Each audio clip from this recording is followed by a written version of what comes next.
Bonjour à tous, c'est Léonard Desca pour l'Académie des multipotentiels et aujourd'hui nous allons parler de la liste minimale des meubles à mettre dans une location meublée. Alors on va rappeler ce que c'est une location meublée, à l'inverse d'une location nue. Une location nue, c'est quand il n'y a aucun meuble et en fait le locataire vient avec ses propres affaires. Une location meublée, c'est quand il y a un minimum de meubles, que je vais citer juste après, qui sont présents dans le bien lorsque vous le louez. Alors, déjà dans un premier temps, il convient de voir à qui s'adresse en fait ce type de location meublée. Alors globalement, ça marche très bien pour la location étudiante, ça fonctionne également pour des jeunes actifs qui sont pas encore, qui veulent pas acheter qui sont pas encore acheté leur résidence principale et qui se disent bah voilà, je reste 1 ou 2 ans dans mon nouveau poste et donc c'est plutôt bien d'avoir une location meublée, je peux facilement bouger. Ou alors également les personnes qui sont de passage dans une ville pour un emploi court ou autre. Alors on va parler cette fois donc de cette liste. Alors en général, il faut, enfin c'est pas en général, c'est une obligation légale. Il faut que tous les éléments que je vais citer soient présents dans le logement qui est mis en meublé.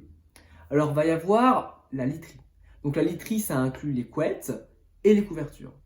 Il faut évidemment qu'il y ait des volets et des rideaux dans les chambres. On n'est pas en Allemagne, on est en France, donc voilà.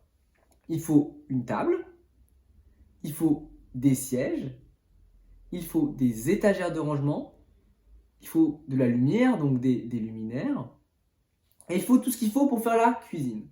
Donc pour faire la cuisine, il va falloir de la vaisselle, il va falloir des ustensiles de cuisine, évidemment, hein, donc des plaques de cuisson, un four, un réfrigérateur, éventuellement un congélateur, et en plus de ça, il faudra tout le matériel d'entretien pour entretenir l'appartement. Alors, ce qui n'est pas à fournir, des éléments on va dire un peu essentiels pour vivre, ça va être le linge de maison. Donc là, on va parler des draps, des serviettes, des torchons.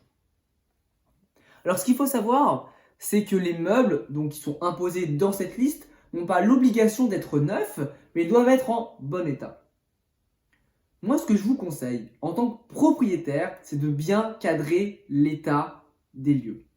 Et que l'état des lieux précise exactement l'état dans lequel est chaque meuble que vous mettez à disposition. Par exemple, vous avez une table, elle n'est pas en très bon état, et vous mettez état moyen dans l'état des lieux. A l'inverse, vous avez racheté un nouveau sommier, et là, vous mettez dans l'état des lieux que le sommier est en très bon état. Voilà, c'était Léonard Desca pour l'Académie des multipotentiels. J'espère que cette vidéo vous a plu. Je vous invite dans ce cas-là à vous abonner et je vous dis à très bientôt pour une prochaine vidéo. Salut!